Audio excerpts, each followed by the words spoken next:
नमस्कार, सत श्री अकाल, आदाब। मेरा नाम मनदीप पुनिया है और आप सुन रहे हैं पंजाबी रेडियो यूएस से। मैं एक बार फिर हाजिर हूँ नए बुलेटिन के साथ और शुरुआत करते हैं आज की मुख्य खबरों से।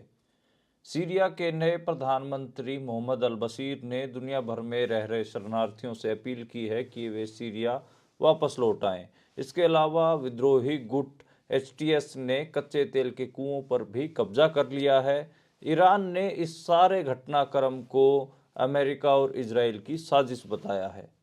अमेरिका ने यूक्रेन को 20 अरब डॉलर फंड देने का फैसला लिया है। यह फंड रूस की जब्त की गई संपत्ति से लिया गया है और 50 अरब डॉलर के उस पैकेज का हिस्सा है जिसकी घोषणा G7 देशों ने जून में की थी।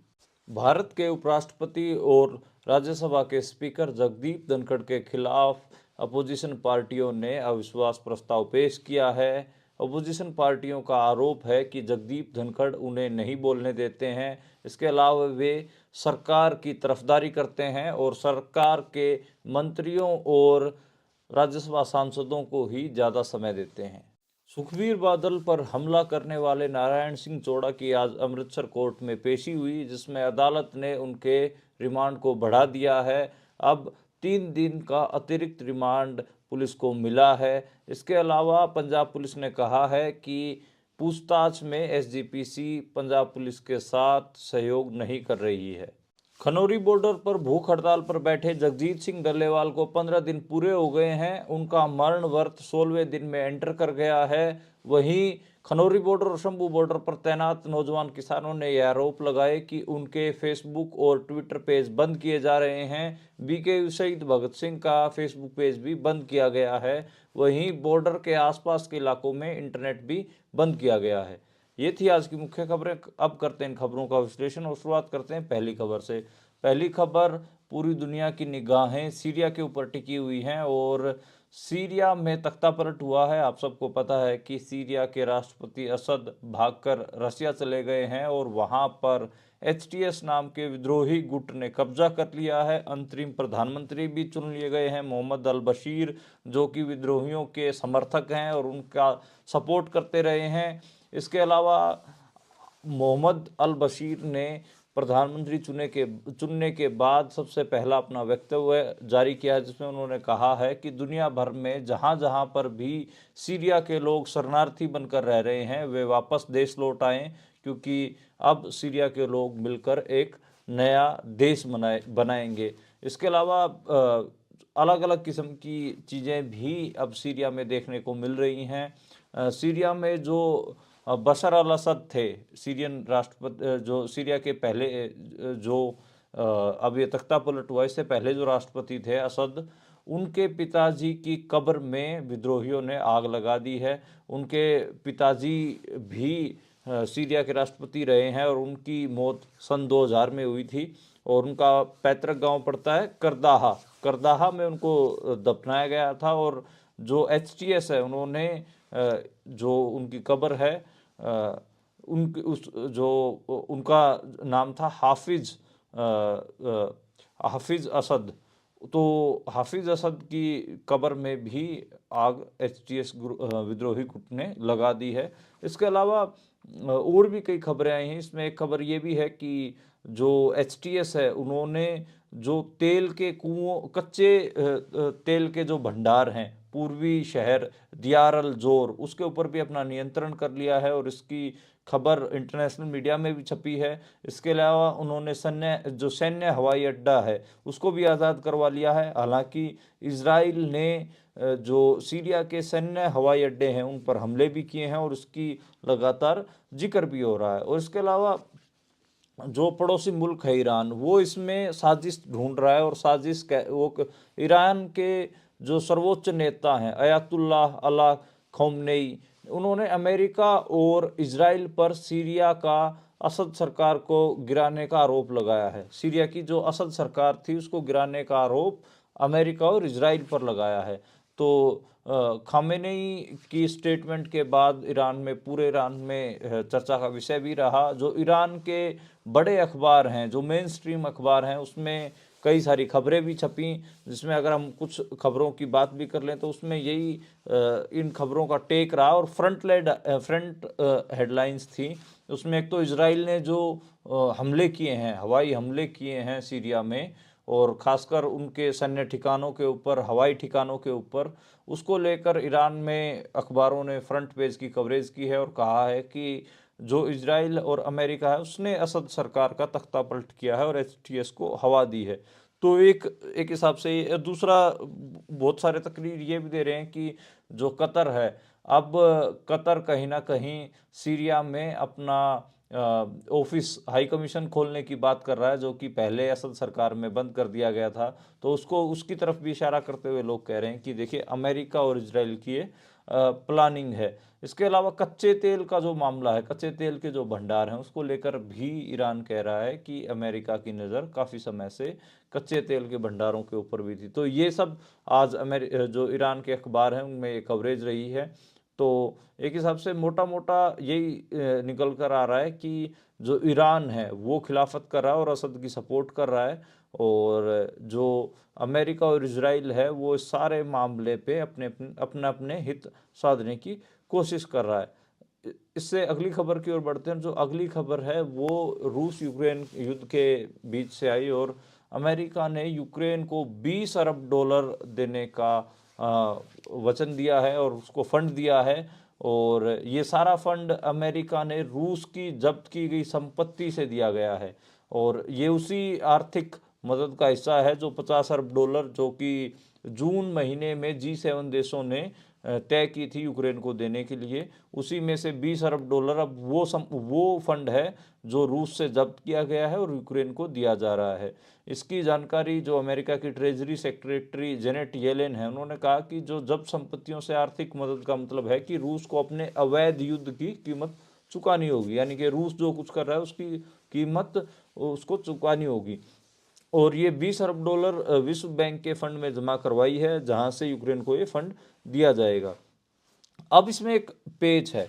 डोनाल्ड ट्रंप चाह रहे थे कि जल्दी से जल्द युद्ध खत्म हो, रूस और यूक्रेन का युद्ध खत्म हो, क्योंकि वो ये मानते थे कि जो यूक्रेन में जो खर्चा हो रहा है, जो अमेरिका के ऊपर उसका भार पड़ रहा है, वो बेफिजुला है। लेकिन उससे पहले ही ये जो बाइडन ने जो जून में जो कुछ किया था उसका भी कंटिन्यूएशन देख रहे हैं। तो अमेरिकी संसाधनों पर बोझ बताए जाना ट्रंप का, उसके ऊपर सभी लोगों का की नज़र है। और ट्रंप के इस बयान के बाद ये संदेह भी पैदा हुआ कि नए राष्ट्रपति के शासन में क्या यूक्रेन को आर्थिक मदद दी जाएगी, ये भी एक बड़ा सवाल है। मेरे को लगता है कि जनवरी महीने में जब ट्रंप अपनी शपथ ले लेंगे उसके बाद क्लियर होगा कि यूक्रेन को जो आर्थिक सहायता है वो दी जाएगी या नहीं दी जाएगी। तो एक बड़ा सवाल है, क्योंकि ट्रंप की पॉलिटिकल पोजीशन थी कि भाई यूक्रेन को जो आर्थिक सहायता दी जा रही है उसका अमेरिकी संसाधनों के ऊपर बोझ पड़ रहा है। तो ये एक उनकी पोजीशन थी। अब देखते हैं कि वो अपनी इस पोजीशन को जनवरी के बाद मेंटेन रखते हैं या नहीं रखते हैं।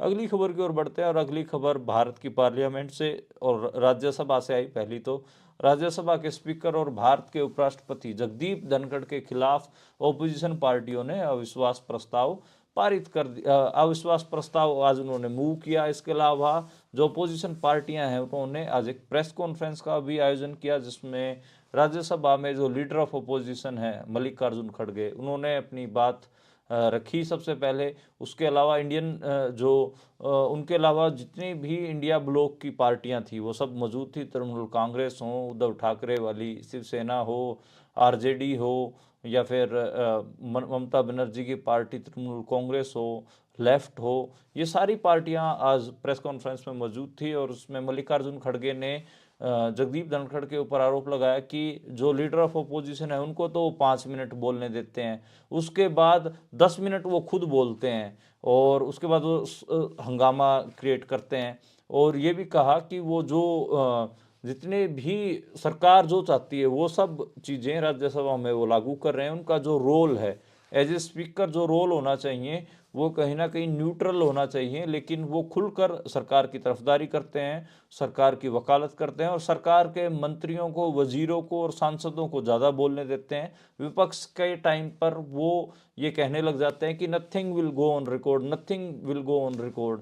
और ये लीडर ऑफ जो अपोजिशन पार्टियां, उन्होंने आरोप लगाया कि जो nothing will go on record, जितनी बार हमने इनके कार्यकाल में सुना, इतना तो हमने जिंदगी में कभी नहीं सुना था। हम विपक्ष कोई भी मुद्दा उठाता है, कोई भी अपनी बात रखता है, उसी पे ही वो nothing will go on record करने लग जाते हैं और एक हिसाब से विपक्ष की आवाज़ को म्यूट करने की कोशिश करते हैं। विपक्ष ने ये भी आरोप लगाया कि जब विपक्ष का कोई भी सांसद, मेंबर ऑफ पार्लियामेंट जब बोल रहा होता है तो कैमरा उस मेंबर ऑफ पार्लियामेंट पर होने की बजाय जगदीप धनखड़ को के ऊपर होता है और जगदीप धनखड़ को ही दिखाया जाता रहता है। इसको लेकर भी आज आपत्ति जताई है और एक पूरी प्रेस कॉन्फ्रेंस करके, और ये भारत की जो पॉलिटिकल हिस्ट्री है उसमें पहली बार हो रहा है कि राज्यसभा के स्पीकर और वाइस प्रेसिडेंट ऑफ इंडिया के खिलाफ अविश्वास प्रस्ताव पारित किया, मोशन लेके आया जा रहा है। हालांकि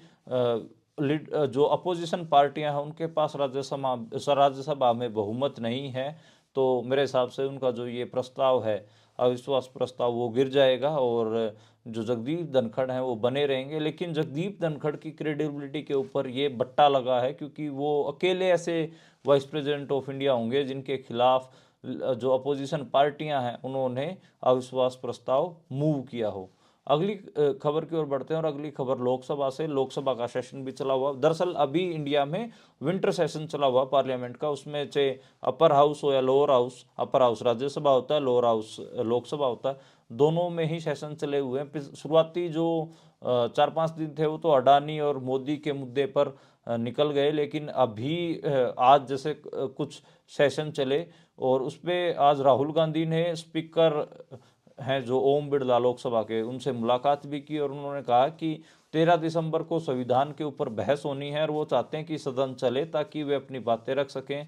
और लेकिन जो उन्होंने जो स्पीकर से मिलने का उनका कारण भी ये था कि जो सत्ता पक्ष है, जो बीजेपी है, वो लगातार उनके ऊपर उल्टे सीधे आरोप लगा रही है और उन्होंने ये कहा है कि जो उनके खिलाफ जो अपमानजनक टिप्पणियां की जा रही हैं उनको हटाया जाए, और स्पीकर से मिलकर राहुल गांधी ने ये बात रखी है। आप सबको पता है कि राहुल गांधी को पप्पू पप्पू पप्पू की इमेज बनाने पे बहुत जोर रहता है, इसी वजह से वो मिले हैं और उन्होंने कहा है कि 13 दिसंबर को जो संविधान के ऊपर बहस होने जा रही है उस दिन सदन चले, ना कि उसको बार बार स्थगित कर दिया जाए। इसके अलावा जो बीजेपी के अध्यक्ष हैं और राज्यसभा सांसद हैं जेपी नड्डा, उन्होंने जो अरबपति कारोबारी हैं जॉर्ज सोरोस, उनका मुद्दा उठाया और इसके हवाले से सोनिया गांधी को और कांग्रेस पार्टी को घेरा।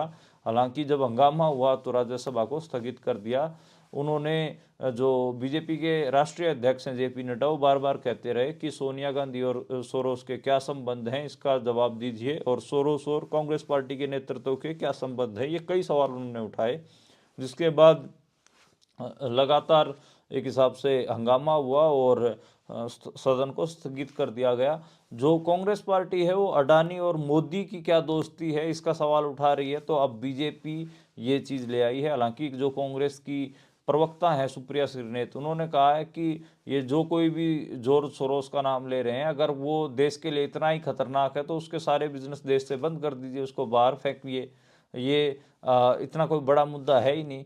फिर भी लगातार कहीं ना कहीं जो बीजेपी है वो जॉर्ज सोरोस वाले मामले में कांग्रेस को घेर रही है और पॉलिटिकल कॉन्स्पिरेसी थियरी लगातार व्हाट्सएप पे तैर रही हैं कि कांग्रेस पार्टी जॉर्ज सोरोस से फंडिंग लेके देश को बर्बाद करना चाहती है। इस किस्म की व्हाट्सएप मैसेजिंग बीजेपी पार्टी के जो छोटे छोटे कार्यकर्ता हैं वो व्हाट्सएप ग्रुपों में कर भी रहे हैं और बीजेपी के नेशनल प्रेसिडेंट जेपी नड्डा खुद सदन में ये बोल रहे हैं कि सोनिया गांधी और जॉर्ज सोरोस का क्या रिश्ता है। तो जॉर्ज सोरोस के मुद्दा बना रही है बीजेपी और कांग्रेस गौतम अडानी का मुद्दा बना रही है, जिनके ऊपर अमेरिका में रिश्वत देने के आरोप भी तय हुए हैं।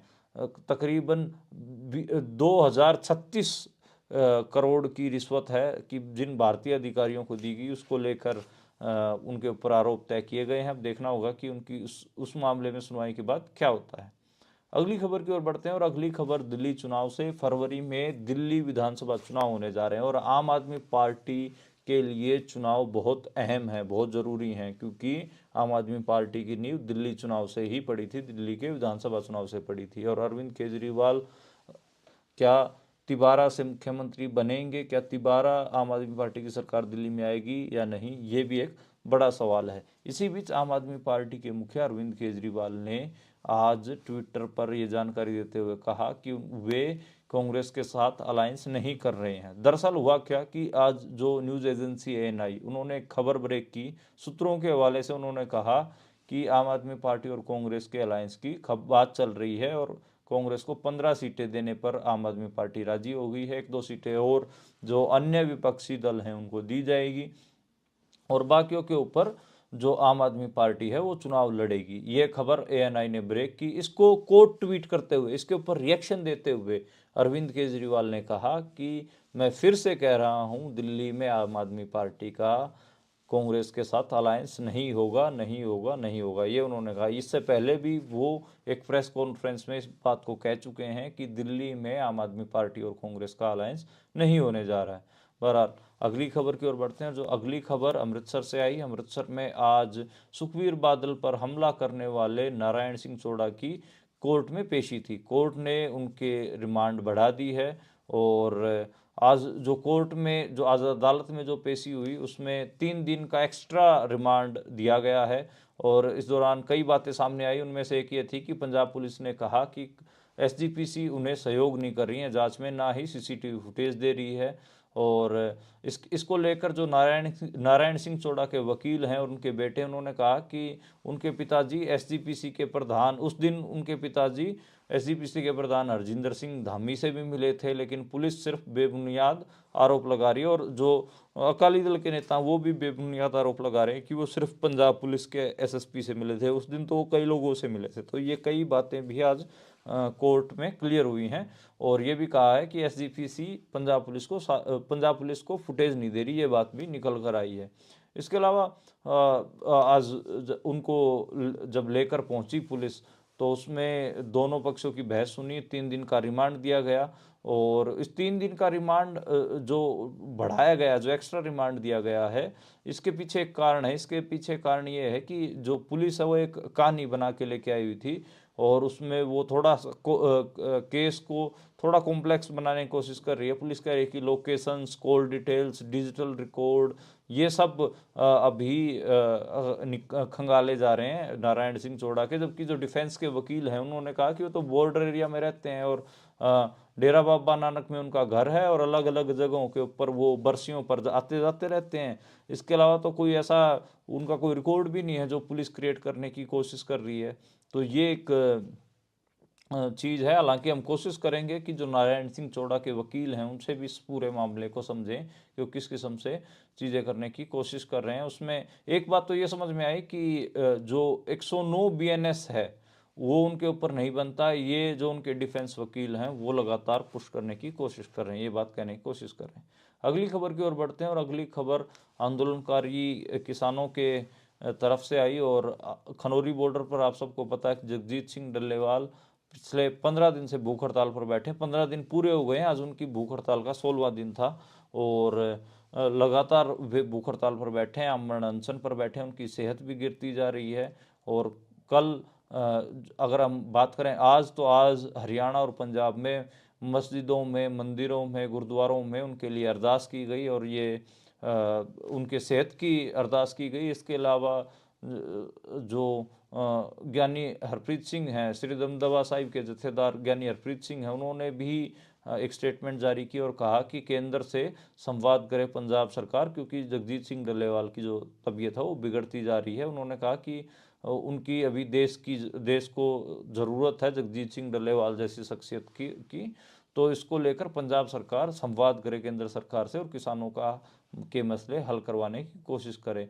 आज जो डॉक्टरों की टीम आई, सरकारी डॉक्टरों की टीम आई, उसको शंभू बॉर्डर पर, खनौरी बॉर्डर पर रोक भी दिया गया। जगजीत सिंह डल्लेवाल को चेक नहीं करने दिया। इसको लेकर जो काका कोटड़ा किसान नेता, उन्होंने कहा कि जब लुधियाना अस्पताल में जगजीत सिंह डल्लेवाल को भर्ती करवाया गया था तो उस समय की जो जांच रपटे थी अस्पताल वालों ने वे नहीं दी थी, इसलिए उनको आज डॉक्टरों को रोका गया है।